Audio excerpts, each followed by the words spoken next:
TNPSC தேர்வில் கேட்கப்பட்ட கேள்வி 2/100 - 2/99 மதிப்பு காண்க அப்படின்னு சொல்லிட்டு கேட்டிருக்காங்க. கொஸ்டின்ல கொடுத்துருக்காது அப்படியே எழுதிக்கலாம். 2/100 - 2/99 அப்படின்னு சொல்லிட்டு கொடுத்துருக்காங்க. ஈக்குவல் டு இந்த 100 99 + 1 அப்படின்னு சொல்லிட்டு எழுதிக்கலாமா?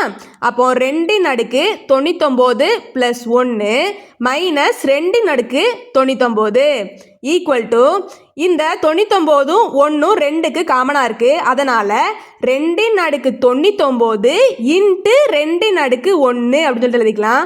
-2/99 மைனஸ்க்கு வலது பக்கமும் இடது பக்கமும் 2/99 காமனாக இருக்குது. அதனால் 2/99 காமனாக வெளியில் எடுத்துக்கலாம்.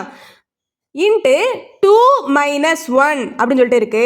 ஈக்குவல் டு 2/99 2ல் இருந்து 1 கழிச்சோம் அப்படின்னா 1 ஈக்குவல் டு 2/99 தான் சரியான விடை. Option B.